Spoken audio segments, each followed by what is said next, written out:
Sir यदि आप जो स्पॉन की स्टॉकिंग कर रहे हैं जी जी तो नर्सरी को तैयार करते समय नर्सरी पहले सुखा लें, अच्छी तरह जुतवा लें, उसमें जो भी झाड़ झंखाड़ झाड़ी घास फूस लगी है उसको हटा दें और उसमें तालाब की तैयारी ढंग से करें। चूने इत्यादि का प्रयोग करके पानी भरे, पानी तैयार करें, उसमें कतई जल्दी ना करें। और यदि आप स्पॉन लगा रहे हैं तो स्पॉन लगाते समय ये बहुत इंपॉर्टेंट है, ध्यान रखें, स्पॉन लगाने के 1 हफ्ता पहले उसमें क्लीनर का प्रयोग करें और क्लीनर डालने के 1 हफ्ते बाद आप स्पॉन का संचय करें। स्पॉन डालते समय पानी की गहराई 2.5 फुट से अधिक न रखें, क्योंकि जो स्पॉन होता है वो अधिकतर सभी मछलियों के स्पॉन की जो डाइव लगाने की क्षमता होती है, यानी कि गोता लगाने की क्षमता होती है, वो 2 से 2.5 फीट ही होती है। यदि आप अधिक गहरे पानी में स्पॉन संचय करेंगे, स्टॉकिंग करेंगे, तो अधिकतर स्पॉन एग्जॉस्ट होकर मर जाएगा, यानी कि नीचे जाएगा, ऊपर आने में उसकी मृत्यु हो जाएगी। जी बिल्कुल। स्पॉन की स्टॉकिंग के 1 हफ्ते के बाद आप पानी का स्तर आधा फुट बढ़ा सकते हैं। ये नर्सरी स्टॉकिंग का बड़ा इंपॉर्टेंट पॉइंट है, इसलिए अक्सर सर्वाइवल बहुत कम मिलता है लोगों को। सही बात, बिल्कुल सही बात सर।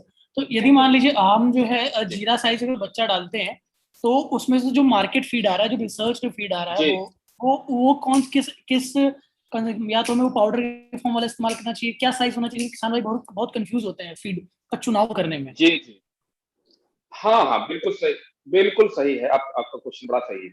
अगर आप फार्मूलेटेड फीड का यूज करना चाह रहे हैं तो इस स्पॉन या जीरे के साइज में आपको पाउडर फीड का यूज करना चाहिए। बिल्कुल सही। और आप आप भार की गणना कर लें और टोटल बॉडी वेट का 8 to 10%, जी अगर 1 कुंटल बच्चा आपके तालाब में है जी तो 8 से 10 किलो फीड उसको 5 भागों में बांट लें और कोशिश करें दिन में 5 बार दें। जी पहला फीड धूप निकलने के 1.5-2 घंटे बाद दें और आखिरी फीड सूरज डूबने के 1 घंटे पहले दे दें। ये सब बहुत ही ये तो बहुत ही बढ़िया प्रैक्टिस आपने बताई है कि धूप निकलने के बाद और सूरज डूबने से पहले वाली प्रैक्टिस। तो ये जी हमें जो है बिल्कुल। जीरा साइज का बच्चा होता है तब ये प्रैक्टिस को फॉलो करना है, और जी पाउडर पाउडर फॉर्म वाला जो फीड है वो हमें इस्तेमाल करना है। जी, इससे प्रति उस प्रति बच्चा उस फीड टाइम की पे उपलब्धता प्रोटीन और बढ़ फैट का जाती है। क्या रेशियो होना चाहिए जो बेस्ट रहेगा? इसमें मिनिमम 38 से 40% प्रोटीन होनी चाहिए। जी जी जी जी। और अगर एनिमल प्रोटीन है तो 35% तक प्रोटीन भी ठीक है। बिल्कुल बिल्कुल बिल्कुल सही। सर ये तो हमने जो है जीरा साइज की क्योंकि बात करी ज्यादा थी। प्रोटीन, हम्म। जी ठीक है, हाँ सर आप कुछ बता रहे थे। हाँ, क्योंकि ज्यादा प्रोटीन देने से फिजियोलॉजी पर रिवर्स इफेक्ट आता है। प्रोटीन मेटाबॉलिज्म से कुछ कीटोन बॉडीज बनते हैं जो कि रिवर्स इफेक्ट डालते हैं आपकी किडनी पर और चीजों पे। इसलिए अनावश्यक रूप से यदि ब्रीड की आवश्यकता ना हो, जैसे कि मुरैल या सिंधी हो गई, इसके अलावा आईएमसी में या नॉर्मल पंगेसियस वगैरह में आप बहुत ज्यादा प्रोटीन का फीड न दें, अदरवाइज उसका इफेक्ट उल्टा आता है।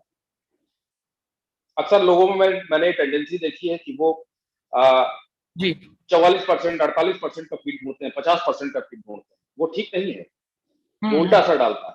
ग्रोथ के लिए जो जल्दीबाजी करने की कोशिश करते हैं वो थोड़ा सा नहीं हानिकारक है। नहीं नहीं, we can not go beyond the nature, हम प्रकृति से आगे नहीं जा सकते। जी बिल्कुल बिल्कुल। नहीं सर, ये थोड़ा सा ना मिथ है किसान भाइयों में कि अगर हम ज्यादा फैट वाली फीड या ज्यादा हम प्रोटीन वाली फीड ये सारी चीजें खिलाएंगे तो ग्रोथ वगैरह अलग हो जाएगी। तो यही इन्हीं सब मिथ के ऊपर भी हम एक थोड़ा सा सेशन रखेंगे, हार्डली लास्ट के 5 से 10 मिनट का। लेकिन अभी मैं थोड़ा सा जी और जो बेसिक हम लाइन वाइज चल रहे हैं चीजों को लेके, तो अभी तो ये हमने जीरा की बात की है। अभी सर नेक्स्ट जी आता है कि मेजरली किसान भाई जो है पसंद करते हैं 500 लाइन से लेके 100 लाइन तक का बच्चा, जी ये तालाब में डालना पसंद करते हैं। तो इस जी, टाइम जब वो बच्चा लेकर आते हैं तो उस टाइम फीडिंग का जो सिलेक्शन है किसान भाई के लिए कैसे बेस्ट रहेगा? अगर 10 ग्राम के आसपास का सीड है तो आप 1 mm का फीड दीजिए, 1 mm या 0.8 mm, ये सफिशियंट है।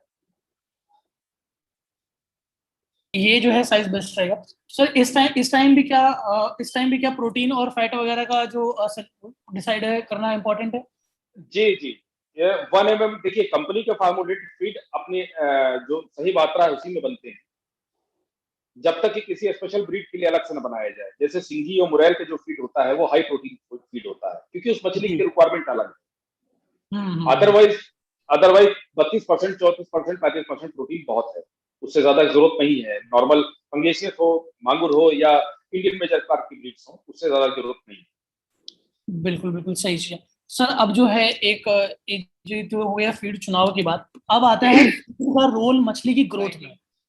जी जैसा कि हम सभी देख रहे हैं कि मेजरली अगर देखा जाए तो सभी किसान भाइयों के मन में यही बात होती है कि फीड सीधे सीधे डिपेंड करता है, ग्रोथ जो है सीधे सीधे डिपेंड करती है फीड पे। अगर क्या ग्रोथ क्या ये कहना सही है? नहीं, बिल्कुल सही नहीं है। जी ग्रोथ जी खाली फीड पे डिपेंड नहीं करती है। जैसे कि एफसीआर सिर्फ फीड पे डिपेंड नहीं करता है, वैसे ही ग्रोथ सिर्फ फीड पे डिपेंड नहीं करती। ग्रोथ के बहुत सारे पैरामीटर्स हैं। स्टॉकिंग डेंसिटी आपकी कितनी है, पानी के पैरामीटर्स कितने अच्छे हैं, क्योंकि सबसे इंपॉर्टेंट बात है, ध्यान रखें, बड़ा इंपॉर्टेंट पॉइंट है कि जो भी आप फीड देते हैं इसको हम पूरक आहार या सप्लीमेंट्री फीड बोलते हैं। मछली का जो मेन फीड है वो फाइटो प्लैंक्टन्स और जू प्लैंक्टन्स या डाइटम्स वगैरह ही होते हैं। जी आपने सुबह दोपहर शाम 3 बार 4 बार 5 बार फीड डाला तो वो पूरक आहार है। वो इसलिए हम देते हैं जी। कि हमको ग्रोथ जल्दी मिले। नहीं तो उसका जो प्राकृतिक भोजन है वो फाइटोप्लैंक्टन, जूप्लैंक्टन और डाइटम्स, यही चीजें। तो हमको पानी का हम्म, पैरामीटर मेंटेन करना बहुत जरूरी है।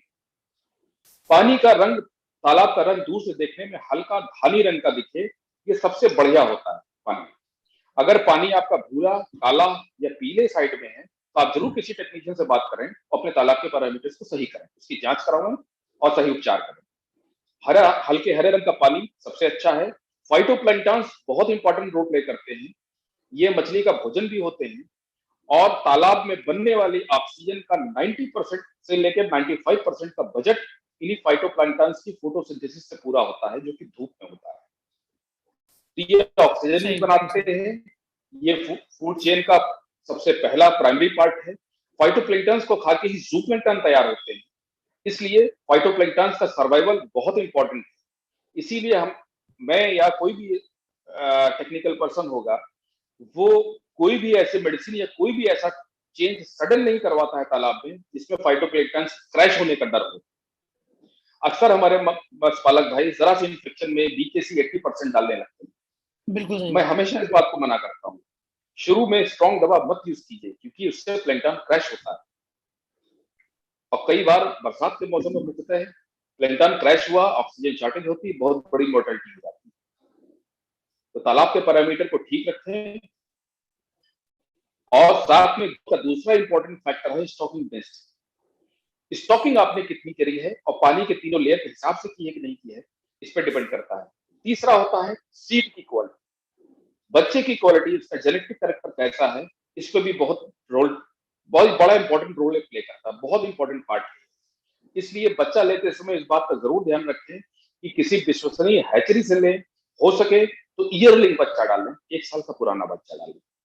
और तालाब में चनिंग की प्रोसेस जरूर करते रहें। चनिंग बहुत इंपॉर्टेंट है, जी खासकर आईएमसी के पॉइंट में। बिल्कुल बिल्कुल। सर अच्छा अभी जो है मेजरली जब हमारी मछली जो है 100 ग्राम 150 ग्राम का पार जी कर जाती है, जब एक तरह से मछली हमारे सेफ जोन में आना शुरू हो जाती है 200-250 ग्राम के जी बाद, हम पंगास की बात करें चाहे हम आईएमसी की बात करें, उस जी टाइम फीड कंजम्पशन हमारा बढ़ता है। जी ठीक है, उस टाइम फीड कंजम्पशन हमारा बढ़ता है तो उस टाइम किसान भाई थोड़ा सा घबराते हैं फीडिंग प्रोसेस को लेकर। और अगर उन्होंने वो कोई और फीड फॉलो कर रहे हैं तो देन उस टाइम वो बजट की वजह से फीड स्विच करने के बारे में भी सोचते हैं। ठीक है। बिल्कुल हाँ, बिल्कुल। उस टाइम जैसे मान लीजिए कोई भी मछली है वो एक तरह का फीड पैटर्न फॉलो करते आ रही है और उसके बाद वो हम्म दूसरी कंपनी का फीड इस्तेमाल करना शुरू करती है, तो अगर मछली में कोई बदलाव या ग्रोथ में कोई बदलाव आता है तो उसका क्या फीड चेंज होना रीजन है या कोई और कल्चर प्रैक्टिस भी रीजन हो सकता है, या ये चीज मैटर करती है ग्रोथ में कि हम अगर कॉन्टिन्यूसली फीड को चेंज कर रहे हैं या फीडिंग प्रोसेस को चेंज कर रहे हैं तो? जी, बिल्कुल बिल्कुल करती है। और आप देखें कि ये, इसमें कई चीजें आपस में जुड़ी। मैं जी शुरुआत से बताता हूँ कि जब हम कोई व्यापार शुरू करते हैं, हम कोई प्रोजेक्ट बनाते हैं, तो हमको बहुत स्मार्टली उसका पूरा कॉस्ट का कैलकुलेशन कर लेना चाहिए, तभी उस व्यापार को शुरू करना चाहिए। अक्सर हमने देखा है कि किसान भाइयों ने बच्चे ज्यादा डाल दिए या उनको बजट का अंदाजा नहीं रहा, हो जाता है, कई लोगों के साथ हो जाता है। फिर जब बच्चा 100-150 ग्राम का होता है, वो खाना शुरू करता है, खुराक बढ़ती है, तब कॉस्ट की वजह से कई हमारे किसान भाई फीड का ब्रांड चेंज करने लगते हैं। तो मेरा ये सुझाव है कि सबसे मत्स्य पालन का वो पर्टिकुलर प्रोजेक्ट शुरू करने से पहले ही सारे असेसमेंट आप कर लीजिए, अपने बजट की गणना कर लीजिए, उसके बाद ही शुरू करें। और फीड का सिलेक्शन शुरू में एक बार आप कर लें, पूरी रिसर्च कर लीजिए, जांच पड़ताल कर लीजिए और कोशिश कीजिए कि फीड में उसके कंटेंट पे जाइए, उसके एफसीआर पे जाइए, उसके ट्रैक पे जाइए, न कि सिर्फ ब्रांड पे जाइए। ये बहुत बड़ा प्रॉब्लम है कि किसान भाई हमारे सिर्फ ब्रांड पे जाते हैं, सुनी सुनाई बातों पे यकीन करते हैं। ये मत करिए, स्वयं जाइए, जांचिए, परखिए, लोगों से पूछिए। अगर मैं कह रहा हूं कि XYZ कोई ब्रांड बहुत अच्छा है, तो तुरंत मुझसे पूछिए कि साहब कौन कौन यूज कर रहा है, जरा मुझको बताइए। आप जाइए, पता कीजिए, क्योंकि आप लाखों रुपए लगाने जा रहे हैं। उसके बाद से सारे आकलन करके अपना फार्मिंग शुरू कीजिए और फीडिंग पैटर्न जो टेक्निकल गाइडेंस कंपनी देती है उसको फॉलो कीजिए, उसमें परिवर्तन मत कीजिए। बीच में बार बार फीड चेंज करने से आपको कहना बिल्कुल सही है, फीडिंग पैटर्न चेंज होता है। हर कंपनी अपने फीड में अलग अलग इंग्रेडिएंट डालती है, अलग टाइप के अट्रैक्टेंट डालती है, न्यूट्रिएंट का वैल्यूज अलग अलग होती है, तो आपको वो डिजायरेबल रिजल्ट नहीं मिलेगा, तो आप हतोत्साहित हो जाएंगे। इसीलिए मैंने देखा है कि कई नए प्रोजेक्ट जब शुरू होते हैं, उसमें से 40 से 60% प्रोजेक्ट हमारे पहले साल में बंद हो जाते हैं। वो असेसमेंट का प्रॉब्लम। बिल्कुल सही चीज। तो इस बात को सबको अवगत करना चाहिए कि असेसमेंट पार्ट सबसे पहले करें, बाकी चीजें बाद में। सबसे पहले असेसमेंट कीजिए, कितने बच्चे का कल्चर आप करने जा रहे हैं, स्पेशली कैट फिश। अगर आप पगेशियस, देसी मांगुर या सिंघी या तलापिया कुछ भी करने जा रहे हैं, असेसमेंट करिए, कॉस्ट का असेसमेंट कीजिए, 10-20% एक्स्ट्रा कैपिटल लेके रखिए, ताकि किसी इमरजेंसी में आपको परेशान ना होना पड़े, और तब शुरू कीजिए काम को। निश्चय सफलता मिलेगी, इसमें कोई दो राय नहीं। सर जो फीड है, जब भी हम मतलब बैग्स वगैरह मंगाते हैं, जैसा कि आपने कहा कि हमें उनके पैरामीटर्स को ध्यान से देखना चाहिए कि उनमें क्या क्या चीजें हैं और कितनी कितनी मात्रा में है, एफसीआर कितना है, ये इन सारी चीजों पर ध्यान रखना चाहिए। तो सर मैं एक बार मेरी रिक्वेस्ट है कि आप जो है किसान भाइयों से इन पैरामीटर्स पे थोड़ा सा डिटेल में उन्हें बता दें क्या क्या चीजें उन्हें देखनी चाहिए और वो अप्रोक्सीमेट किस रेंज में बेस्ट रहेगा उनके फिशेस के लिए। ये देखिए, ये तो न्यूट्रिशन का पार्ट है, और बेसिकली दो चीजों पर ध्यान देना चाहिए, प्रोटीन और फैट, साइज के हिसाब से। जैसे कि आपने कहा कि 100 से 150 ग्राम की मछली, 100 से 150 ग्राम की मछली को अगर आप 38-40% का प्रोटीन देंगे, ये उसके लिए नुकसानदेह हो जाएगा। 100 से 150 ग्राम की मछली को 28 से 30% तक का प्रोटीन चाहिए, बस, इससे ज्यादा की नहीं चाहिए। इसी तरीके से मछली अगर 400 ग्राम 500 ग्राम क्रॉस कर गई है, तो 28% से ऊपर का प्रोटीन नहीं यूज करें। 28% ठीक, बहुत अच्छा है। फैट 4% या 5% पे आप जा सकते हैं, लेकिन प्रोटीन मत बढ़ाइए, क्योंकि वो फिजियोलॉजी पे रिवर्स इफेक्ट डालता है। इसी तरीके से मछली का भार जब 700-800 ग्राम पहुंच जाए, तो 24 या 26% का प्रोटीन यूज कीजिए, उसको फिर 28-30% का प्रोटीन न दीजिए। साथ में किसी अच्छे ब्रांड का फीड यूज करें, जिसमें कि प्रोटीन, फैट, इसके अलावा अमीनो तमाम ऐसी चीजें पड़ी होती हैं, हर ब्रांड के हिसाब से अलग अलग होता है। अक्सर अच्छा ही फीड, लेकिन उनका परफॉर्मेंस डाउन होता है, वो मार्केट से आपको चल जाए अगर आप असेसमेंट हो। इसलिए मैंने इस बात पे हमेशा जोर देता हूँ, असेसमेंट बहुत इंपॉर्टेंट है। सिर्फ ब्रांड के नाम पे मत जाइए, किसी के राय पे मत जाइए, स्वयं जांचिए, परखिए, तब, क्योंकि पैसा आपका लग रहा है। बिल्कुल सही बात है सर, असेसमेंट तो बहुत ही इंपॉर्टेंट है ही फीड सिलेक्शन के लिए, ताकि हम उस कॉन्टिन्यूटी को मेंटेन रख पाएं। साथ ही साथ में जो पैरामीटर्स है उनका भी देखना बहुत ही जरूरी है। लेकिन सर ऐसा होता है कि किसान भाइयों को पता नहीं होता और वो अपने साथ में जो किसान कर रहा होता है उसको देख के वो फिश फार्मिंग शुरू करते हैं और उन्हीं के कहने पर सारी चीजें स्टार्ट करते हैं। नॉलेज नहीं होती है तो वो गलती कर जाते हैं, और किसी के पास कोई रिसोर्स जी अवेलेबल हो जाता है तो वो फिश फार्मिंग कंटिन्यू कर देता है, लेकिन दूसरे किसान भाई के बीच में रोकना पड़ता है क्योंकि उसने प्रॉपर असेसमेंट नहीं की होती है। तो ये बहुत ही अच्छा पॉइंट था आपका कि हाँ, हम पूरा जो है 10 से 15% कैपिटल एक्स्ट्रा ही लेकर चलें ताकि कोई प्रॉब्लम ना हो हमें। सर नेक्स्ट नेक्स्ट चीज जो है, मैं थोड़ा सा ये जी जानना चाहूंगा कि नेचुरल फीड जो इस्तेमाल हो रहा है भारत में, जो फार्मर्स घर पे बनाना जी पसंद करते हैं, वो और जो जी हम रिजल्ट्स, जैसा कि आपने बताया कि अगर बिजनेस के लिए बिजनेस फिश फार्मिंग यानी कि व्यवसायिक फिश फार्मिंग करने जा रहे हैं आप, तो उसमें, लेकिन अभी भी देखा जी जाए तो काफी व्यवसाय करने वाले फिश फार्मर्स भी वो घर वाला ही फीड इस्तेमाल कर रहे हैं। कॉस्ट कॉस्ट इनपुट कॉस्ट बचाने के लिए फार्मर भी उस चीज को फॉलो करने की कोशिश करता है कि अगर मेरा साथी किसान इस तरह से कर पा रहा है तो मैं भी क्यों ना कर लूं, तो मेरी भी कॉस्ट बच जाए फीड की। यहाँ थोड़ी सी गलती हो जाती है हमारे जी किसान भाई। बिल्कुल बिल्कुल, आपका कहना बिल्कुल सही है। इसमें कई चीजें हैं एक्चुअली जो ध्यान देनी चाहिए। सबसे पहला यह है कि मत्स्य पालन आप किस मछली का कर रहे हैं। अगर आप आईएमसी का कर रहे हैं, देसी मछलियों का कर रहे हैं, तो घर का बनाया फीड आप इस्तेमाल कर सकते हैं, लेकिन उसमें भी अगर आप फार्मुलेटेड फीड यानी ब्रांडेड फीड का यूज करते हैं तो आपको ग्रोथ और अच्छी मिलेगी क्योंकि वो कम लगता है। अगर घर का बनाया फीड आप दे रहे हो 5% देना है, तो उसी अवस्था में उसी स्टेज पर फार्मुलेटेड फीड जी 2% या 2.5% लगेगा या 3% लगेगा। तो ओवरऑल कॉस्ट का बहुत ज्यादा फर्क नहीं पड़ता है। अगर आप कैटफिश फार्मिंग कर रहे हैं, तलापिया या जो भी कैटफिश की ब्रीड्स है, उसमें घर के बनाए फीड से आपको ग्रोथ नहीं मिलेगी क्योंकि उसको थोड़ा सा प्रोटीन वैल्यू अच्छी चाहिए। क्रूड प्रोटीन से वो ग्रोथ नहीं आती क्योंकि क्रूड प्रोटीन और अवेलेबल प्रोटीन ये दो अलग पैरामीटर हैं। तो जो फार्मुलेटेड फीड होता ठीक। है जिसमें कि प्रोटीन सोर्स एनिमल प्रोटीन है, जैसे फिश मील है, चिकन मील है, मीट मील है, तो अगर सबसे बेस्ट फिश मील होता है तो वो अवेलेबल प्रोटीन की संख्या बढ़ा देता है, इसके परसेंटेज को बढ़ा देता है। इसीलिए कैटफिश कल्चर में फार्मुलेटेड फीड ही यूज होता है और उसी से ग्रोथ होती है। अगर आप घर के बने फीड से काम करना चाह रहे हो तो आपको ग्रोथ तो मिलेगी, लेकिन आपका कल्चर का टाइम बहुत बढ़ जाएगा, तो जो कि आपके बिजनेस मॉडल को सूट नहीं करेगा। अगर आप 150 से 170 दिन के कल्चर का एक आपने शेड्यूल बनाया है पंगेशियस का, और वो आपका अगर 300 दिन चला जाएगा या 280 दिन चला जाएगा तो ये आपका नुकसान है, क्योंकि आपकी लेबर की कॉस्ट, आपका सब कुछ, आपका लीज का कॉस्ट बढ़ता जाएगा।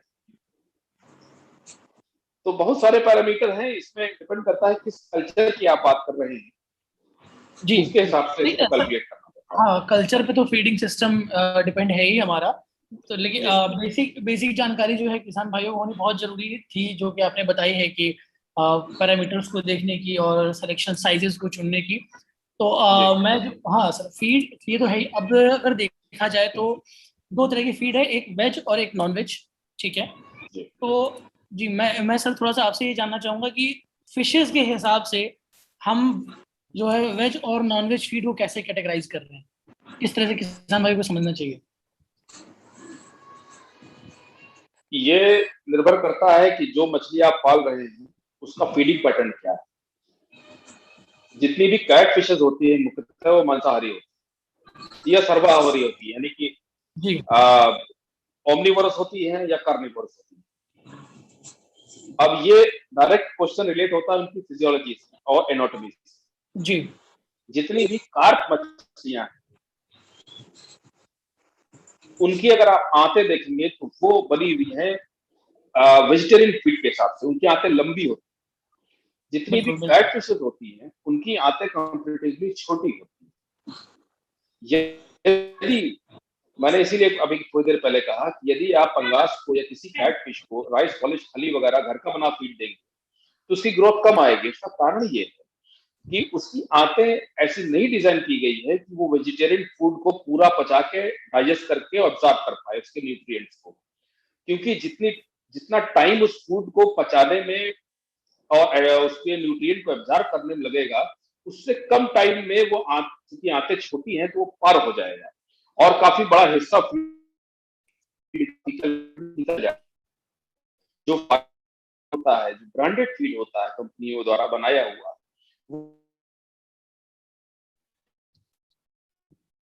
वो इसी हिसाब से बनाया जाता है कि कैटफिश ने खाया वो जल्दी से जल्दी घुल जाए और वो इजीली डाइजेस्ट हो जाए।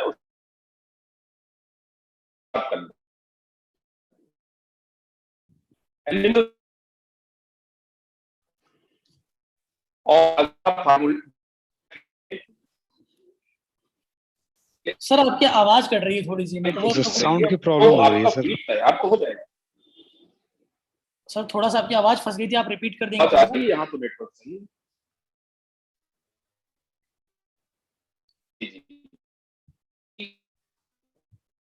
और नॉर्मल कार्प फिश, इन दोनों के एनाटॉमी में अंतर होता है। कार्प फिशेस की आंतें छोटी होती हैं, उनकी लंबाई कम होती है जी। इंडियन मेजर कार्प देसी मछलियों की आंतें लंबी होती हैं क्योंकि वो वेजिटेरियन फूड को पचाने के लिए बनी होती है। जैसे एनिमल्स में होता है, कार्निवोरस एनिमल जो होता है उसकी आंतें छोटी होती हैं और हर्बीवोरस एनिमल्स, गाय भैंस वगैरह बकरी वगैरह, इनकी आंतें बहुत लंबी होती हैं। तो जब हम कैट फिशेस को घर का बनाया फीड देते हैं, राइस, पॉलिश, ये सब और चीजें जी, तो ये जब मछली खाती है तो इसको पचाने में बहुत समय लगता है। उसके न्यूट्रिएंट्स के पूरा एब्जॉर्ब होने के पहले ही, चूंकि यहाँ पे छोटी है से वो मैक्सिमम फीड फीकल मैटर बन के बाहर निकल जाता है। इसीलिए कैट फिशेस को कंपनी के द्वारा बनाया गया फार्मुलेटेड फीड ही देना चाहिए क्योंकि ये पहले से प्री डाइजेस्टेड होता है और इस प्रकार ये बनाया जाता है कि कम से कम समय में ये घुल जाए, टूट जाए, डाइजेस्ट हो जाए और इसके न्यूट्रिएंट एब्जॉर्ब हो जाए। तो यदि आप कैट फिशेस को घर का बनाया भोजन देना चाहते हैं तो उसमें आपको प्रोटीन बढ़ाने के लिए एनिमल सोर्स का प्रोटीन डालना पड़ेगा, मीट मील है या फिश मील है। तो जब आप इसको डालेंगे, इसकी आप कॉस्ट कैलकुलेट करेंगे तो आप ये पाएंगे इतना सब झंझट करने के बाद मेरी कॉस्ट उस फार्मुलेटेड फीड से बढ़ गई या लगभग उतनी ही आ गई जी। तो इससे तो बेटर है कि आप कंपनी का फीड खरीद लें क्योंकि कमर्शियल फिशरी यानी व्यावसायिक मत्स्य पालन में आपको प्रोडक्शन भी अधिक लेना है और समय का भी ध्यान रखना है। जी। अगर आपका कल्चर पीरियड 150 से 170 दिन से बढ़ के पहुंच जाए तो आपका नुकसान है। सही बात है जी सर। ये जो है हमने तो फीड के विषय पे चर्चा कर ली है, सिलेक्शन पे भी चर्चा कर ली और साइज पे भी, वेज और नॉन वेज फीड पे भी चर्चा कर ली है। अब मैं जो है एक सिलसिला है हमारा कि किसान भाई अपना प्रश्न पूछते हैं टॉपिक से रिलेटेड। जो भी हमारे किसान भाई प्रश्न पूछना चाहते हैं, आप माइक अनम्यूट कर लीजिए या फिर हैंड रेज कर लीजिए, तब आप अपना क्वेश्चन पूछिए।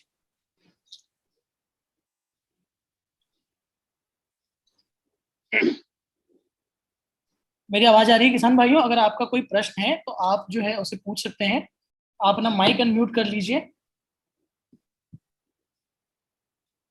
जी रक्षित जी बोलिए। Good evening sir. हेलो भैया, गुड इवनिंग।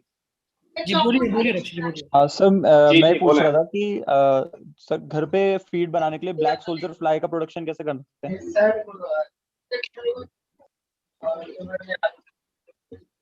एक बार फिर से रिपीट करेंगे प्लीज, आपकी आवाज कट रही थी। सर घर पे फीड का प्रोडक्शन करने के लिए। हेलो जी बोलिए बोलिए रक्षित जी हाँ बोलिए। जी सर, घर पे फिश का फीड प्रोडक्शन करने के लिए ब्लैक सोल्जर फ्लाई का प्रोडक्शन कैसे कर सकते हैं? Black soldier fly? Yes sir. Sir भैया इसके ठीक है सर, कोई बात नहीं रक्षित जी, आप जो है अपना क्वेश्चन भेज दीजिएगा, हम लोग जरूर उसका आंसर करेंगे।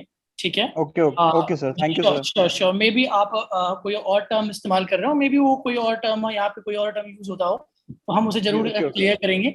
जी नवीन जी, आपका कोई क्वेश्चन है? हाँ, कुछ ऐसा ही है। हाँ सर, टर्म्स चेंजेस हैं स्टेट वाइज और जगह के हिसाब से, तो वो हो जाता है, कोई इशू नहीं है, उसको लोग डिस्कस कर लेंगे अभी। नवीन जी कंटिन्यू कीजिए। सर आपने एक बोला था कि चर्निंग प्रोसेस बहुत इंपॉर्टेंट है आईएमसी के लिए, आप इस पे थोड़ा बता पाएंगे क्या होता है ये? चेनिंग प्रोसेस भैया बोलते हैं कि टेक्निकली जो होता है वो आपको बता रहा हूँ कि तालाब के दोनों तरफ एक लोहे की चेन लंबी सी ली जाती है और उसको हफ्ते में कम से कम हो सके तो 2 बार उसको ऐसा डालिए कि वो बॉटम में चली जाए और एक तरफ से दूसरे तरफ तक दूसरे छोर तक घसीटते हुए ले आते हैं। इसीलिए Okay. इसका नाम चेनिंग प्रोसेस बोला गया है। चेनिंग इसका प्रोसेस करने एडवांटेज से क्या? फाइटोप्लैंक्टन का ब्लूम बहुत अच्छा बना रहता है। जी Okay. मैं वही बता रहा हूँ।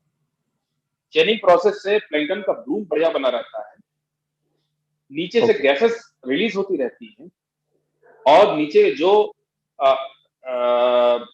जिसको कहते हैं एनारोबिक रेस्पिरेशन का प्रोसेस हो रहा होता है वो ब्रेक हो जाता है।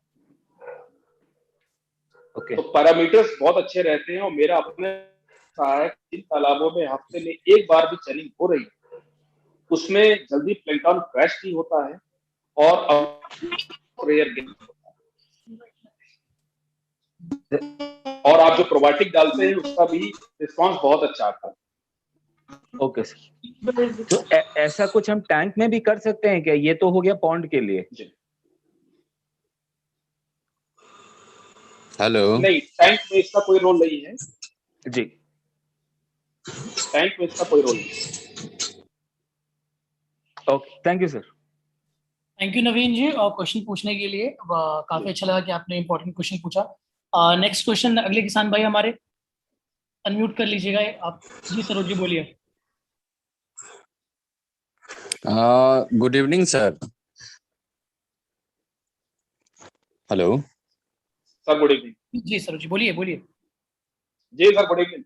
सर एक क्वेरी थी मेरी। सर एक क्वेश्चन था हमारे तरफ से, नहीं 2-4 लोग भी हमसे पूछा कि जैसे काऊ का फीड आता है ना, काऊ गाय भैंस का फीड आता है बॉडी में, जी। तो उसमें और फिश फीड में क्या डिफरेंट होता है? कितना लोग बोलता है कि काऊ का इसमें भी सारा चीज रहता है, जैसे ब्रान हुआ, इसके बाद खली वगैरह क्या क्या सब मिक्स रहता है उसमें, तो उस दोनों में क्या डिफरेंट होता है सर? ये थोड़ा हमको सर क्लियर मुझे बताइए सर, क्लियर कीजिए मुझे सर। सर जानवर की फिजियोलॉजी के हिसाब से उसका फार्मुलेशन का अंतर होता है।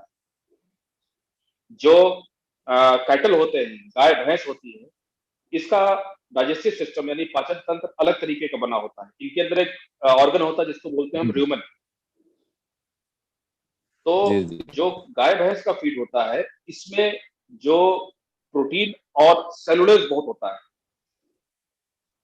तो ये बेसिकली फिजियोलॉजी का अंतर है। तो हर जानवर का फीड अपनी ब्रीड के हिसाब से फार्मुलेट किया जाता है।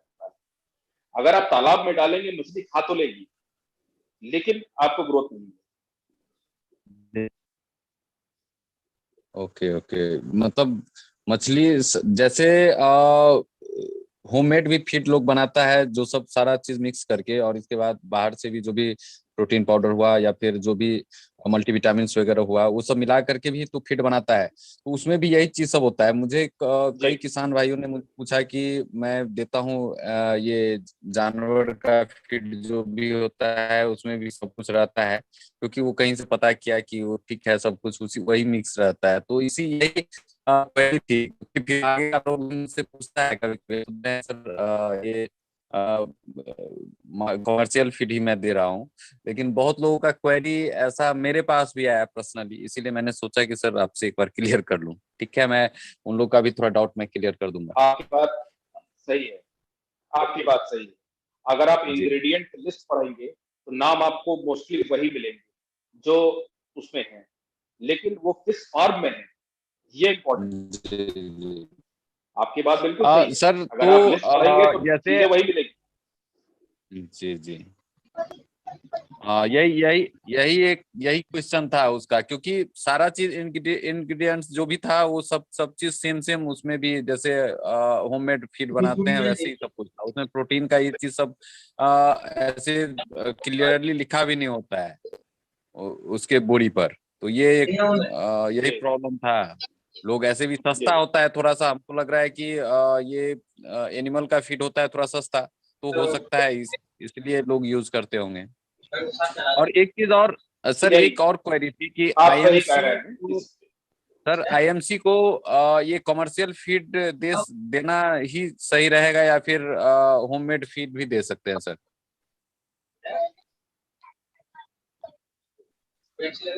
होममेड फीड भी दे सकते हैं। जैसे उसमें होम मेड मल्टीविटामिन फीड दीजिए, मगर वगैरह उसकी क्वालिटी का ध्यान रखिए। Okay okay. इन सब की पहले कॉस्ट जोड़ लीजिए। जी जी। अगर सही अनुपात में दे रहे हैं, कॉस्ट आपको इफेक्टिव हो रही है, तो आप दे सकते हैं, उसमें कोई दिक्कत नहीं। Okay sir. सर इसमें क्या क्या रेशियो में क्या सब डालना है ये थोड़ा बता पाएंगे आप? तो सर मैं भी थोड़ा क्लियर हो जाऊंगा सर। ये मछली के साइज पर डिपेंड करेगा। आपकी मछली कितनी बड़ी है? 100 ग्राम मिनिमम, 100 ग्राम है, उससे ऊपर ही है। हाँ, तो बॉडी वेट का इस समय उसको कम से कम 5% फीड चाहिए। ओके। अगर आप घर का बनाया फीड देना चाह रहे हैं जी तो जी। बॉडी वेट का 5% दीजिए, जिसमें राइस पॉलिश, खली, मिक्सचर, और हर 15 दिन पे आप फर्मेंटेशन का एक प्रोसेस होता है, उसको जरूर डालें अपने तालाब में। ओके। सर एक और क्वेश्चन था। कुछ दिन पहले मैंने एक तालाब का निर्माण करवाया। जी जी, अब बोलिए आप सर, बोलिए सर, बोलिए। जी, नहीं मैं बोल नहीं रहा, आप बोले, पूछें। हाँ सर, कुछ दिन पहले मैंने एक तालाब का ये करवाया, निर्माण करवाया मैंने। तो उसका पानी जो है बहुत ही बाहर से, अभी तो ऐसे बारिश का मौसम है हमारे इधर बिहार में, तो पानी उसका है पूरे मैला है। वहां पर चिकनी मिट्टी है, तो बहुत ही वो गंदा पानी है। उसको कैसे साफ करें सर? जैसे चूना चूना वगैरह, खाद वगैरह डाल करके साफ करें या फिर कोई और प्रोसेस सर?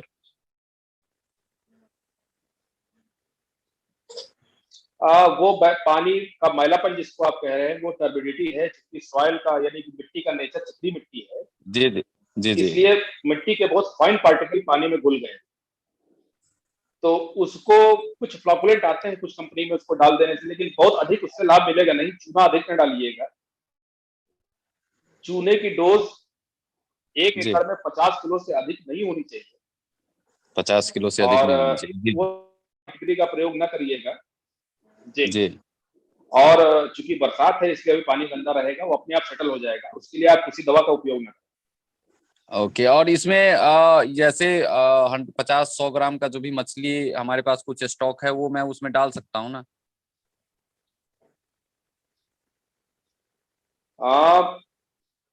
बिल्कुल भूरा है या हल्का सा हरा रंग है? सर अभी जस्ट मैंने तालाब का निर्माण ही कराया, उसमें बस वो पानी गंदा जैसा ही है। ये एक प्रॉब्लम है सर। मैंने अभी तक डाला भी नहीं है, तो यही एक अभी सस्पिशन था। अभी तो मैं यही कहूंगा कि अभी कुछ दिन आप रुक जाएं। जी जी। अभी आप कुछ दिन रुक जाएं, क्योंकि उसमें प्लैंटान का निर्माण पूरा नहीं हो पाया होगा, और ऑक्सीजन की कमी से मछली मर सकती है। हाँ, उसमें ऐसे 15 दिन से अधिक हो गया। उसमें मैंने गोबर डाला था कुछ। मैंने तो एक टेलर वहां पर गिरवाया गोबर, जिसमें जी आधा मैंने डाला, आधा मैं वो उसके ऊपर ही रखा हूँ, बाहर ही है अभी। जी। तो कुछ दिन मैं ठीक है, वेट तो कर थोड़ा सा लेता रुक हूँ। जाइए। तालाब जब थोड़ा सा पानी, बिल्कुल पानी मेच्योर हो जाने दीजिए, हल्का सा हरा रंग आ जाने दीजिए, तब जी जी। डालिएगा। जी जी। बहुत बहुत धन्यवाद सर। भैया सरोज जी, आपका मेरा भी धन्यवाद, आपने क्वेरी प्रश्न पूछा, क्लियर हो क्योंकि आप गया। जब कोई प्रश्न पूछते हैं तो उससे सिर्फ आपको ही आंसर नहीं मिलता, बाकी हमारे बाकी किसान भाइयों को भी जी उससे सीखने का मौका जी। मिलता है। जी सर, जी। जी सर, जी सर। बहुत सर बहुत एक धन्यवाद क्वेश्चन सर। आया है, जो हमारा है, ये जो वेबिनार चल रहा है, क्वेश्चन आंसर राउंड सिलसिला चल रहा है, ये हमारा बाकी जगह भी इसका लाइव प्रसारण हो रहा है, यूट्यूब पर भी, फेसबुक पर भी, तो वहां भी हमारे किसान भाई जुड़े हुए हैं। सर वहाँ एक क्वेश्चन जी आया है कि वीना जी हैं, वीना जी अगर आप यूट्यूब पर देख पा रही होंगी तो मैं आपका क्वेश्चन रख रहा हूँ, आपको उत्तर मिलेगा अभी। इनका कहना है कि इनके तालाब में उन्होंने पंगास फिश रखी हुई है, अब उनके लिए उन्हें वेज फीड चूज करना चाहिए या नॉन वेज? और नॉन वेज चूज करेंगे तो कम हो जाएगा। जी। तो आपकी आवाज थोड़ी ब्रेक हो रही है, मेरे ख्याल से नेटवर्क का कुछ इशू है। जी सर। मैं दोबारा बोल रहा हूँ कि हाँ हाँ नॉनवेज हाँ। फीड का यूज करें मीना जी, जी, नॉन वेज का क्योंकि ठीक है। वीना जी आप नॉन जी बोलिए बोलिए। नॉनवेज फीड का एफसीआर कम होता है। जी बिल्कुल बिल्कुल। तो वीना जी मैं आशा करता हूँ कि आपको जो है आपके प्रश्नों का उत्तर मिल गया है। आप जो है नॉनवेज फीड का इस्तेमाल कीजिए। बाकी अगर कोई भी समस्या आती है तो आप एग्रीगेटर संघ को कॉल कर सकती हैं। 24/7 एग्रीगेटर सपोर्ट आप सभी के लिए रेडी है। और भी हमारे कोई किसान भाई जो प्रश्न पूछना चाह रहे हो? जी मुकेश जी बोलिए। हेलो। जी सर बोलिए जी बोलिए। सर, नमस्ते सर। नमस्कार नमस्कार। जी नमस्कार। मैं ये कह रहा था सर, जैसे आधा एकड़ का नर्सरी पॉन्ड है, उसमें कितने बच्चे स्टॉक कर जी। सकते हैं आईएमसी? आधा इंची। सर इनका कहना है कि इनका आधा एकड़ का आईएमसी है, पॉन्ड है। हेलो। जी बोलिए बोलिए मुकेश जी बोलिए। आधा एकड़ का पॉन्ड है, उसमें आईएमसी के 1 इंची 2 इंची बच्चे कितने स्टॉक कर सकते हैं हम? नर्सरी पॉन्ड है, आपको इसको कितना बड़ा करना है? नहीं वो तो ठीक है, इसमें से आपको भी इसको 2 एकड़ का बच्चे नया को तालाब कितना बना बड़ा है, करना उसमें है? शिफ्ट करनी है। इसमें तो कितने 20-30 ग्राम का बच्चा करना है, 40 ग्राम। यानी कि 1 साल रखना है? नहीं सर, 1 साल रखने रखेंगे। तो महीने 2 महीने बड़े पॉन्ड पर ले जाने हैं। अच्छा अच्छा, तो 40-50 हजार तक स्टॉक कर सकते हैं। जी सर। अच्छा अच्छा 40-50 अच्छा, हजार ठीक है बच्चा स्टॉक कर सकते हैं। सर। ठीक है मुकेश जी, आशा करता हूँ आपको पानी की समझ में गहराई आएगा। जी का जी ध्यान जी जी। रखिए। जी जी जी। और भी सर कोई सुझाव इनके लिए आप देना चाहें? सर कितनी गहराई? अभी कितना, आधा इंच का बच्चा डाला है तो अभी 2.5 फुट के ऊपर गहराई न रखिएगा। और जब बच्चा 1.5 जी इंच का हो जाए तो 3.5 फीट पानी कर दीजिएगा। और जब जी बच्चा सर, जी आपका सर, 10-15-20 ग्राम पहुंचने लगे तो पानी 5.5 फीट। जी सर, जी सर। Thank you sir. जी। शुक्रिया मुकेश जी, आपने जो है एक क्वेश्चन रखा। सर जी, बहुत अभी हमारे पास जो है शुक्रिया। जी जी, अभी हमारे पास यूट्यूब पे एक क्वेश्चन आया हुआ है। रंजना जी का क्वेश्चन है, फीड फाइबर की क्या इंपॉर्टेंस है sir? Feed fibre. Feed fibre की क्या इंपॉर्टेंस? जी जी जी। ये इसका क्या रिलेवेंस है? फीड फाइबर का क्या मतलब है? किस कॉन्टेक्स्ट में पूछना चाह रही हैं रंजना जी, ये पूछिए। रंजना जी आप थोड़ा सा अपने क्वेश्चन को और एक्सप्लेन कीजिए। हम जरूर उस प्रश्न को लेंगे और उसका उत्तर आपको देंगे। सर इनका एक सचिन जी हैं, वो यूट्यूब पे उन्होंने क्वेश्चन पूछा है कि ग्रोथ बूस्टर देना जरूरी है क्या? हाँ, अगर अगर आप अपनी मछली को हेल्दी रखना चाहते हैं, ग्रोथ थोड़ा सा जल्दी लेना चाहते हैं, तो ग्रोथ बूस्टर आप यूज कर सकते हैं, इसमें कोई बुराई नहीं।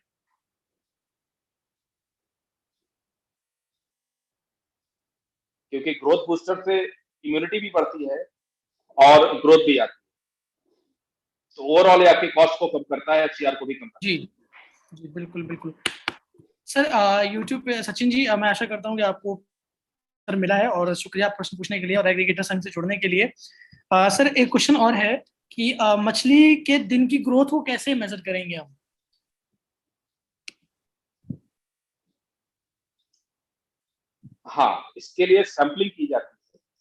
जी जी। और खासकर कैटफिश फार्मर्स के लिए मैं जरूर एडवाइस करूंगा कि हर 15 दिन पे आप अपनी सैंपलिंग जरूर कराइए, और फिर उसके अगले 15 दिन का फीड शेड्यूल आप तय कीजिए। तो जब आप जी सैंपलिंग कराएंगे तो आपको रेगुलर आपका मछली का एवरेज डेली ग्रोथ मिलता रहेगा, और साथ में आपका एफसीआर भी कंट्रोल में रहेगा। और यदि ग्रोथ का कोई इशू आ रहा है तो आपको समय रहते पता चल जाए।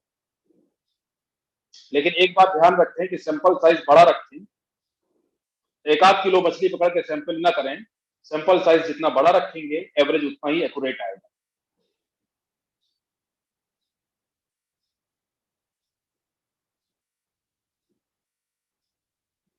कल मीटिंग में आशीष जी आपका प्रश्न है, पूछिए सर। सर मैं बैंगलोर से बोल रहा हूँ। मैं बायोफ्लॉक में कर रहा हूँ जी और मैंने आईएमसी डाला है।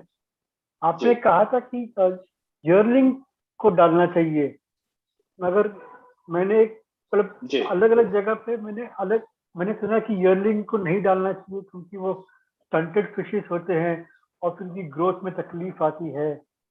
तो थोड़ा क्लैरिफाई करेंगे कि ईयरलिंग डालना चाहिए कि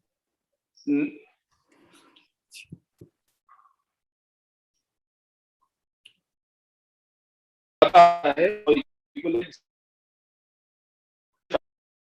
अगर कोई ऐसा है इंडियन मेजर कार्प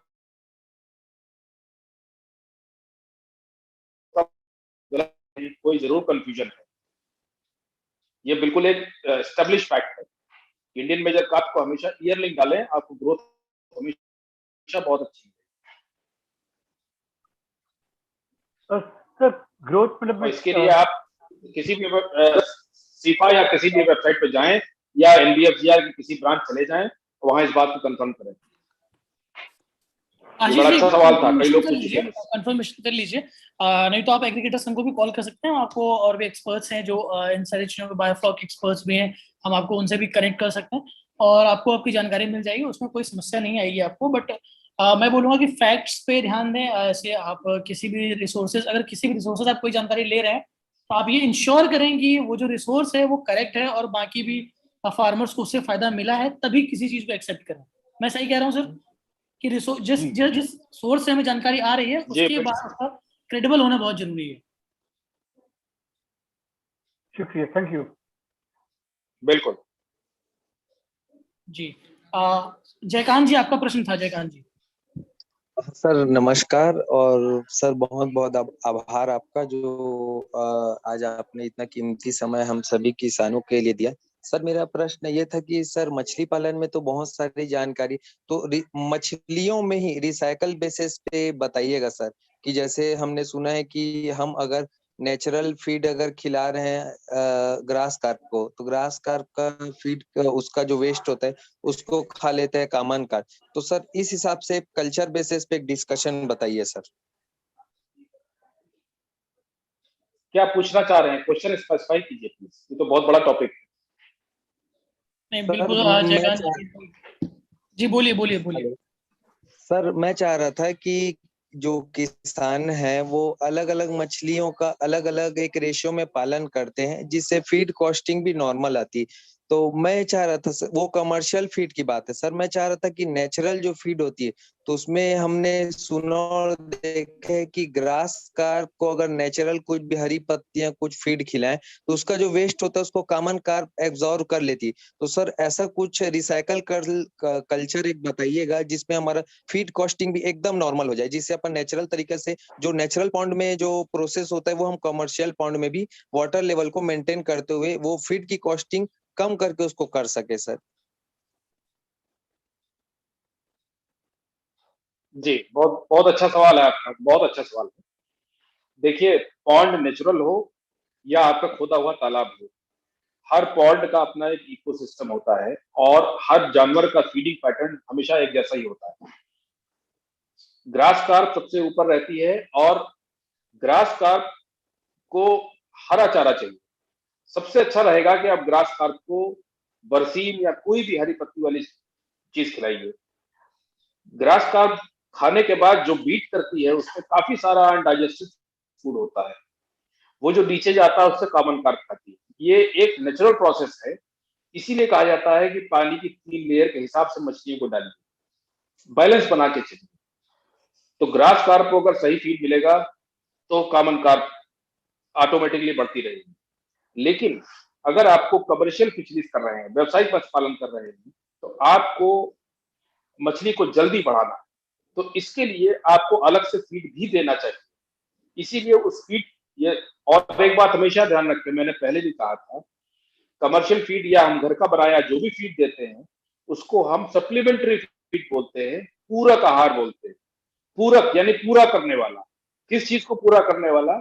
उस कमी को पूरा करने वाला जिसकी वजह से हमारी ग्रोथ जल्दी नहीं आ रही या ग्रोथ जल्दी आ जाने के लिए हम जो पूरा करते हैं वो पूरक आहार कहलाता है, सप्लीमेंट्री फीड कहलाता है। तो पानी के पैरामीटर को अच्छा रखें और साथ में सप्लीमेंट्री फीड देते रहें। पानी की 3 लेयर के हिसाब से, कैलकुलेशन के हिसाब से मछली डालें तो आपको ऑटोमेटिकली ग्रोथ अच्छी मिलेगी, फीड की कॉस्ट भी कम होगी। स्टॉकिंग डेंसिटी ज्यादा हो जाएगी या पानी के लेयर के हिसाब से मछली अगर नहीं पड़ी है तो फिर ये आपकी कॉस्ट को बढ़ा दे। हेलो हेलो बोलिए बोलिए सर। जी सर, सर अभी बात हुई सिर्फ ग्रास कार्प और कॉमन कार्प की, तो सर ये तो एक 2 ही रेशियो हो गई मछली की। सर इसके साथ एक नेचुरल वे से अपन ठीक है कॉमर्शियल फीड उसमें यूज करेंगे, वो कोई इशू नहीं, लेकिन इसके साथ साथ सर एक कुछ साइकिल और बन पाएगा क्या इन दोनों मछलियों के साथ, जो अपन 50% डिपेंडेंट रहे नेचुरल फूड से और फिर 50% कमर्शियल यूज करके कुछ अच्छा अपन रिजल्ट ले आ पाए, ऐसा कुछ बताइएगा सर। जी बिल्कुल बिल्कुल। अगर आप अपने कमर्शियल फीड, मैं ये नहीं कहता आप कमर्शियल फीड ही दीजिए, कमर्शियल फीड देने से आपकी ग्रोथ ज्यादा होगी, मैं ये कहता हूँ। अगर आप अपनी कमर्शियल फीड की कास्ट को कम करना चाहते हैं तो सिर्फ ग्रास कार्प कॉमन कार्प नहीं, बीच में कतला भी है, तो आप अपने पानी के पैरामीटर को अच्छा रखिए, पानी में प्लैंक्टन के ब्लूम को बना के रखिए। इसके लिए हर 15 दिन पे या 20 दिन पे आप एक फर्मेंटेशन का मेथड होता है जिसमें फर्मेंट करके डाला जाता है, जिससे कि वो प्लैंक्टन्स के लिए अच्छा फूड तैयार करता है। यह मार्केट में कई अच्छे प्रोबायोटिक उपलब्ध हैं जिनको हर 15-20 दिन पे आप डालते रहेंगे तो आपके तालाब में फाइटोप्लैंक्टन का ब्लूम बहुत अच्छा बना रहेगा, आपकी सप्लीमेंट्री फीड की कॉस्ट कम होती जाएगी। तो बिल्कुल आप मैनेज कर सकते हैं और अपने एफसीआर को बहुत अच्छे से कंट्रोल कर सकते हैं। इंडियन मेजर कार्प के केस में ये तो बहुत बड़ा प्लस पॉइंट है कि आप फाइटोप्लैंक्टन ज़ूप्लैंक्टन को बढ़ा के रखिए, पैरामीटर्स को मेंटेन करके रखिए, तो आपकी फीड की कॉस्ट काफी कम हो जाएगी। हेलो, बिल्कुल सही बात सर। जी जी हेलो। बोलिए सर, गोरखनाथ जी बोलिए। हाँ सर, हेलो। मेरा एक सवाल था। सर हेलो हम हेलो। लोग एक एक करके प्रश्न लेंगे। जयकांत जी आशा करता हूँ कि आपको उत्तर मिल गया है। कोई समस्या है जयकांत जी आपको? एक सेकंड सर, एक सेकंड। हाँ सर, बहुत ओके, बहुत ओके। धन्यवाद सर, आपका इतनी अच्छी जानकारी दी। और इसको एक बार विस्तार पूर्वक सर, अभी तो नहीं, अगर विस्तार पूर्वक और किसानों के सामने आप रख दें तो इसका बहुत अच्छा रिजल्ट सर, जो निम्न वर्गीय किसान है सर, उनको बहुत अच्छा इसका रिजल्ट मिलेगा, मैं आशा करता हूँ सर। और वैसे बिल्कुल बहुत बहुत जयकांत जी, धन्यवाद सर आपका आपका आपका जो इतना बड़ा रिजल्ट लाने के लिए। प्रपोजल है काफी अच्छा है। हम लोग इस पे जरूर एक वेबिनार और करेंगे, बढ़िया से डिटेल में करेंगे। ठीक है, हेलो। शुक्रिया जयकांत जी आपका ये विचार देने। जी गोरखनाथ जी बोलिए। हाँ सर, मेरा सवाल ये था, मेरा जी। सर केज कल्चर है और हम एक कंपनी का खाद यूज कर रहे हैं, लेकिन सर अभी जो उसकी ग्रोथ है मछली की, हमारे फंगस डाला है सर, फंगसेस। तो हमें अभी हमने क्या सोचा है सर, फ्लोटिंग फिश फीड का मशीन लेने का है। उसके लिए सर जो रॉ मटेरियल रहेगा वो कौन सा लगेगा और कहाँ पे मिलेगा, और ये ठीक रहेगा क्या सर, हम फ्लोटिंग फिश मशीन खरीद के खुद का खाना बनाएंगे तो ठीक रहेगा क्या? गोरखनाथ जी, थियोरेटिकली तो ये सही रहेगा, लेकिन प्रैक्टिकली मैं आपको अपने अनुभव से बताऊं, मैंने किसी को आज तक खुद का फीड बना के खिला के सक्सेस होते नहीं देखा। हाँ। देखिए एक बात आप समझिए, बोलिए। ये कंपनियां हैं, ये इनके फार्मुलेशन जो होता है ना, ये किसी को हाँ, पता नहीं होता है। तो बराबर। इनके फार्मुलेशन का मुकाबला आप नहीं कर पाएंगे। आप कितनी भी किताबें पढ़ लें, कोई भी फार्मूला बनाने की कोशिश करें, हाँ वो हाँ। बड़ा मुश्किल है। और यदि आप बनाने का प्रयास भी करेंगे तो आपकी कॉस्ट लगभग वहीं पहुंच जाएगी सर। अच्छा। इसलिए एडवाइजेबल यही है कि फीड, अगर आपको ग्रोथ अच्छी नहीं मिल रही है तो आप इस बात पर ध्यान दें कि क्यों नहीं अच्छी मिल रही है। हाँ अपना फीड प्लांट लगा लेना तो आसान है, लेकिन उसका रॉ मटेरियल का प्रोक्योरमेंट, टाइम टू टाइम उसके रेट के फ्लक्चुएशन करना, उसका इफेक्ट जो कॉस्ट पे आएगा उसको आप मैनेज नहीं कर पाओगे। हाँ हाँ हाँ। इसलिए मेरी एडवाइस यही है कि आप किसी अच्छे ब्रांड का फीड खिलाएं। यदि ग्रोथ का इश्यू आ रहा है तो उनके टेक्नीशियंस को बुलाएं और प्रॉपर डिस्कशन करें उनके साथ और उसके संबंधित मेजर्स स्टेप उठाएं। फीड प्लांट का प्रैक्टिकली मैंने सक्सेस रेट बहुत कम देखा। मैं आपको डिस्करेज नहीं कर रहा हूं, मैं सिर्फ अपना अनुभव बांट रहा हूं आपके साथ। नहीं सर, वही तो इसलिए तो आपको ये सवाल पूछा ना सर मैंने। हम पहली बार पशु पालन कर रहे हैं, आप सर जी उनके उसके में बहुत सालों से काम कर रहे हैं, इसीलिए आपका एडवाइस ले रहे हैं सर हम। जी, मैं आपको इसीलिए एडवाइस दे रहा हूँ कि जी आप जी स्वयं के फीड प्लांट का विचार अभी न करें। सबसे पहले अच्छा। मत्स्य पालन का अनुभव लें, उससे जुड़ी हुई चीजों का अनुभव लें, फिर आप इसके बारे में दोबारा सोचिए। बिल्कुल सही धन्यवाद बात है। सर। इतना बड़ा इन्वेस्टमेंट, गोरखनाथ जी देखिए, इन्वेस्टमेंट तो आप समझ ही रहे हैं कि काफी बड़े लेवल पे होता है इन सारी चीजों में। तो जब तक हम एक एक पार्ट पे एक्सपर्टाइज ना पालें, देन हमें दूसरे पे स्विच करना थोड़ा सा मुश्किल समझ में आता है। मैं सही कह रहा हूँ सर? जी, जी, बिल्कुल, बिल्कुल। बिल्कुल। प्रैक्टिकल एस्पेक्ट का जानकारी बहुत जरूरी है। वो जी जी और एक्सपीरियंस है ऐसी चीज है सर जो खुद को ही आती है, किसी को बताने से नहीं आती। जी बिल्कुल। ठीक है गोरखनाथ जी, आशा करता हूँ कि एक आपको जो है ए, उत्तर मिला आपका नहीं, बिल्कुल। एक हेलो सर, एक सेकंड। जी जी एक दो कंपनी से अगर बातचीत किया ना, मशीन वाले कंपनी से, तो जी बोल रहे थे कि हम हम्म। आपको फार्मूला देंगे, रॉ मटेरियल कहाँ से मिलेगा ये बताएंगे, ऐसा करेंगे वैसा करेंगे। ये हिसाब से मैंने आपसे एडवाइस लिया। कैसा है, वो लोग कुछ अलग बताते हैं मशीन बेचने के बाद, लेकिन आपने जो बोला कि प्रॉपर आप कुछ पूरा समझ ले, मच्छी पालन का कैसा रहता है, क्या रहता है, उसको क्या लगता है, क्यों नहीं बढ़ रही है, ये सब बात देखने के बाद आप हम आगे की सोचेंगे सर। इसके लिए मैं आपका तहे दिल से धन्यवाद करता हूँ सर, जो आपने बड़ा खर्चा करने से रोक लिया। धन्यवाद भाई साहब, धन्यवाद। मैंने अनुभव बांटा, मैंने कोई खास बात नहीं बताई, अपना अनुभव बांटा बस। नहीं, बिल्कुल बिल्कुल सही बात है सर। मैं भी आपका शुक्रिया करना चाहूंगा, क्योंकि किसान भाई जो है पैसा बचाने के चक्कर में, फ्यूचर में बचाने के चक्कर में स्टार्टिंग में इन्वेस्टमेंट कर देते हैं कि हमारा पैसा भविष्य में बचेगा। और अब क्या होता है कि पालन में ही दिक्कत होने लगती है, तो फिर हम उस पूरे प्रोजेक्ट को ही हमें रोकना पड़ जाता है, जिससे कुछ पैसा बचाने के चक्कर में भारी नुकसान हो जाता है। तो जी, बिल्कुल। ये समीर जी, आपका कोई इनिशियल क्वेश्चन है? लेवल से शुरू हो जाता है।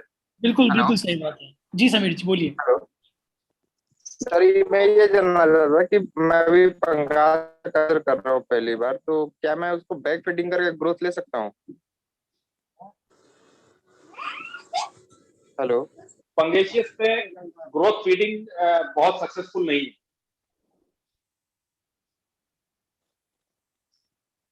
हेलो। Okay sir. हाँ सर। हाँ समीर जी, मैं ये कह रहा हूँ कि पंगेशियस में ग्रोथ फीडिंग बहुत सक्सेसफुल नहीं है, कि जो पंगेशियस का फीडिंग नेचर है उसको ग्रोथ फीडिंग सूट नहीं करता है। Growth feeding major carp, Indian major carp या कार्प के केस में तो अच्छा है, लेकिन पंगेशियस के केस में अच्छा नहीं। ये इसकी स्टडीज सक्सेस प्रूव नहीं हुई, इसलिए आप पंगेशियस को बैक फीडिंग मत कराएं।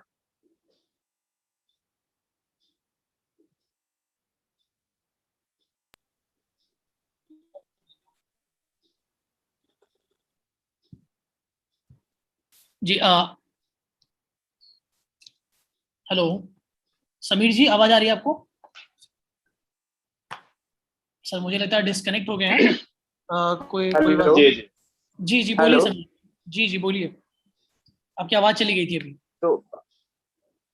तो सर कंपनी का सर कॉस्ट बहुत बहुत ज्यादा बढ़ जाता है, फिर सर पॉसिबल नहीं हो पाता है। हेलो। कमर्शियल फीड का कॉस्ट, हाँ कमर्शियल फीड का एफसीआर अगर 1.33 या 1.4 के ऊपर जा रहा है, तब कुछ मैनेजमेंट का प्रॉब्लम है या किसी और पैरामीटर का डिस्टर्बेंस है। अगर 1.3 तक कमर्शियल फीड का एफसीआर है, 1.3 और 1.4 के बीच, तो मुझे नहीं लगता कि कॉस्ट ज्यादा आती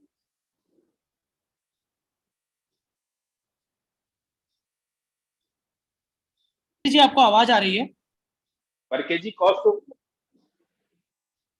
समीर जी आप सुन पा रहे हैं हमें? हेलो। हाँ सर। समीर जी, हाँ हेलो। मेरा पहला क्वेश्चन है कि आप सुन पा रहे हैं? हाँ जी, मैं सुन पा रहा हूँ। सर ने जो उत्तर दिया वो आप समझ गए? जी हाँ जी। ठीक है थैंक यू। चलिए। ठीक है सर, ठीक है। ठीक है, थैंक यू सो मच, आपने अपना क्वेश्चन पूछा। और हमारे किसान भाई कोई अपना प्रश्न पूछना चाहते हो फीड से सर मेरा एक संबंधित? सवाल है। सर मेरा जी एक बोलिए सवाल है। बोलिए बोलिए। सर फंगासियस ही डाला है हमने 40,000 पीस।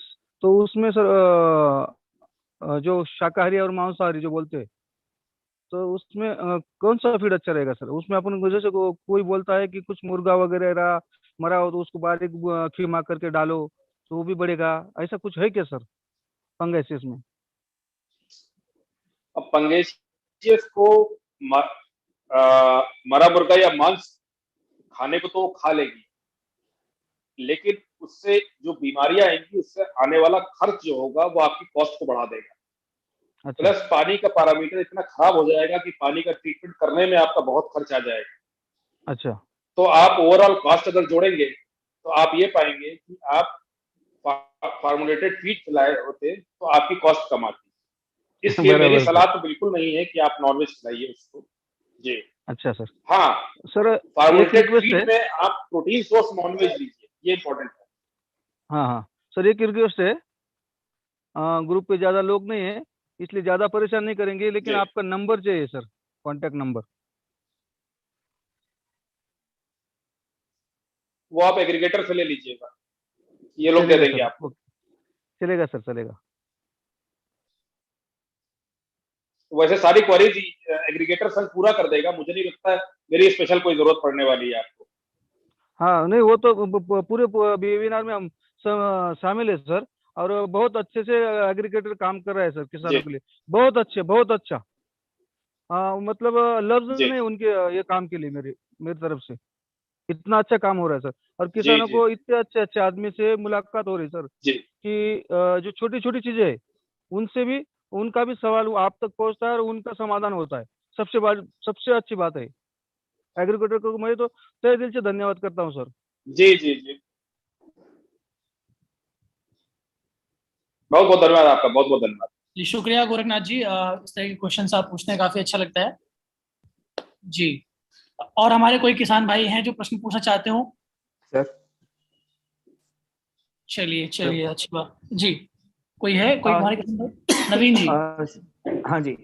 जी जी सर मैं आपसे पूछना चाहता था, मेरे टैंक में हम लोग फर्टिलाइजर डालते हैं हर हफ्ते 10 दिन में, और हमारा फ्लॉक ब्लूम बहुत अच्छा है, 30-40 के ऊपर रहता है।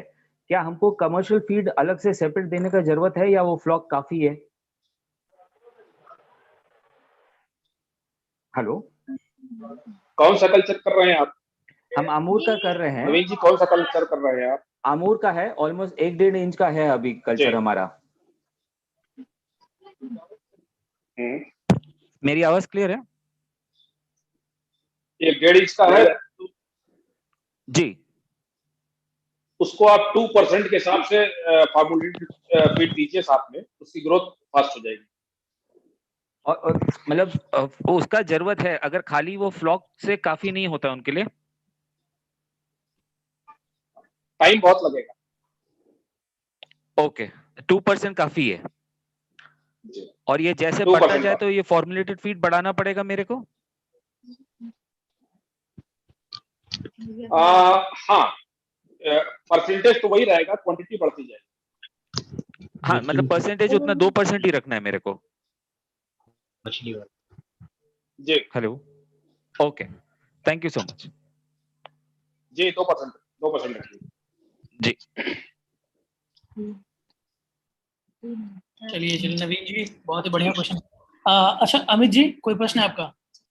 जी ना सर, समझ गया सर। बोलिए बोलिए। सर बोल रहे थे फ्लॉक बनने में जो है, तो 10,000 लीटर का फ्लॉक लगा, बायो फ्लॉक लगाए थे टैंक से, ठीक है। तो उसमें फ्लॉक बनने में बहुत टाइम लगता है। लोग बोलता है कि बिना आयोडीन का नमक चाहिए, बिना हाइड्रो का मीठा चाहिए सर, गुड़, मोलासिस। तो उस स्थिति में क्या सर, मार्केट का नमक तो काम नहीं कर पा रहा है फ्लॉक बनने में।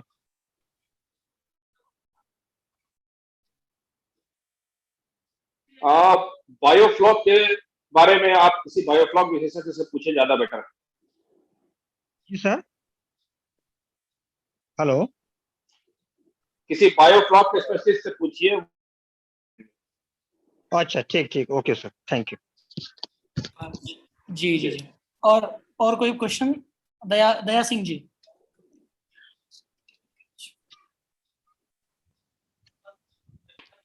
दया सिंह जी, कोई क्वेश्चन था आपका? चलिए दया सिंह जी, आवाज आ रही है आपको मेरी? चलिए सर, मैं संतोष जी। चलिए सर, मैं आशा करता हूँ कि हमारे किसान भाइयों के सभी प्रश्न ले लिए गए हैं। और आज का जो सेशन हेलो था सर। हेलो जी जी, बोलिए हेलो बोलिए सर, बोलिए। सर एक सवाल लास्ट का। बोलिए सर बोलिए। हम 25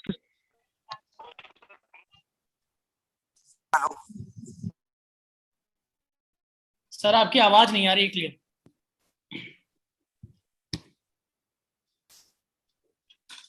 सर मेरा आवाज क्लियर आ रहा है सर? जी संतोष जी, आपकी आवाज क्लियर आ रही है, कंटिन्यू करिए। गोरखनाथ जी, आपका अगर कोई प्रश्न है जो हम लोग सुन नहीं पा रहे हैं, आप एक काम कीजिएगा, कॉल कर लीजिएगा एग्रीगेटर संघ को, तो आपको आंसर वहां मिल जाएगा, कोई समस्या वाली बात नहीं है। नहीं सर, कोई बात नहीं, इनका सवाल होने के बाद मैं पूछा सवाल करता सर। संतोष जी बोलिए, बोलिए संतोष जी। सर मैं स्पॉन्स स्टॉक करने के लिए जो बॉन्ड प्रिपरेशन करना पड़ेगा सर, वो कैसा करना है, इसका बारे में थोड़ा जानकारी देगा तो सर बहुत अच्छा होगा।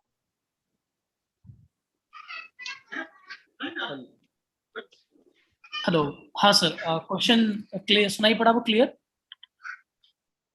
नहीं सर मैं रिपीट कर देता हूँ सर। इनका ये कहना है कि ये जो है स्पॉन स्टॉक करना चाहते हैं, ठीक है, उसके लिए जो हल्का बेसिक पॉन्ड प्रिपरेशन है, उसके लिए अगर आप कुछ जानकारी देना चाहें तो क्या क्या वो पॉइंट्स रहेंगे जिन पर ध्यान देना चाहिए इन्हें?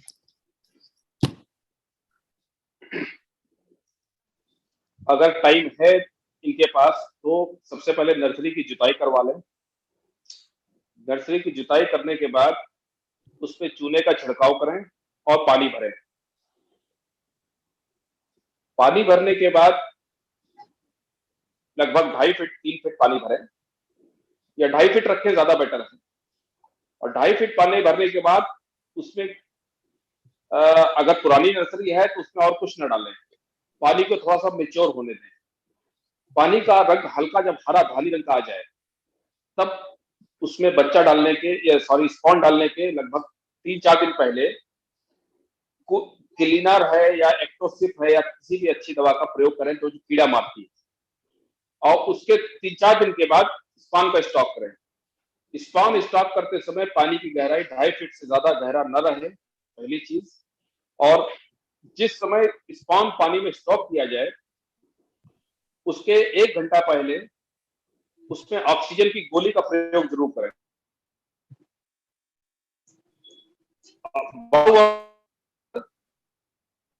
मोर्टेलिटी को बहुत और को पानी में खोलने 5 मिनट के लिए तैरा और तालाब के पानी के टेम्परेचर ठीक हो जाए वो डबल बहुत।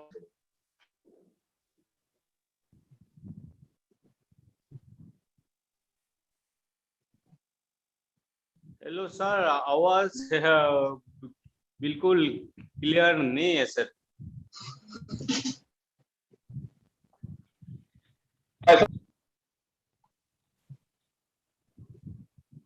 नेट स्लो चल रहा है इसलिए आवाज बहुत कम आ रही लगता है। हाँ सर।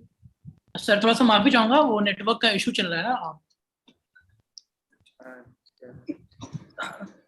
सर वो थोड़ा सा लखनऊ से है सर, तो लखनऊ में आज मौसम जो है काफी बादल लगे हुए हैं, तो थोड़ा सा नेटवर्क का इशू है। कोई बात नहीं संतोष जी, हम थोड़ा सा वेट कर लेंगे, सर अभी वापस से कनेक्ट हो जाएंगे आपसे। ठीक है सर, ओके। बस 1 मिनट का समय दीजिए, सर वापस से कनेक्ट हो जाएंगे। रत्नेश जी, हम ही है सर। जी जी बिल्कुल बिल्कुल बिल्कुल शादाब भाई, आपका भी अगर आपको कोई प्रश्न है तो उसे जरूर लीजिए। काफी अच्छा लगा कि आप सभी किसान भाई मीटिंग में आते हैं और इस तरह के प्रश्न पूछते हैं, तो काफी अच्छा लगता है कि किसान भाइयों की मदद होती है और हमारे एक्सपर्ट्स हमें समय देते हैं और हमें सीखने का इतना ज्यादा मौका मिलता है। नमस्कार सदाब भैया। नमस्कार भाई, नमस्कार, क्या हाल चाल है? बस बढ़िया भैया, हमारा आवाज क्लियर है, आपका भी आवाज क्लियर है भैया। जी जी जी। अरे गोरखनाथ जी, उस समय थोड़ी समस्या हो गई थी। हाँ सर। आप आ गए सदाब भैया, बहुत खुशी की बात है। सर मेरा सवाल, हेलो, ये बहुत बड़ी बात है। हेलो, मेरे ख्याल से जो है सर को जो है कनेक्ट होने में कोई प्रॉब्लम हो रही है, तो शायद नेटवर्क मेरा सवाल है आपसे, आप ग्रुप पे भी उसका आंसर डालेंगे तो भी चलेगा sir? Okay okay. Hello hello hello. जी बोलिए बोलिए, आवाज आ रही, बोलिए। हाँ सर, हम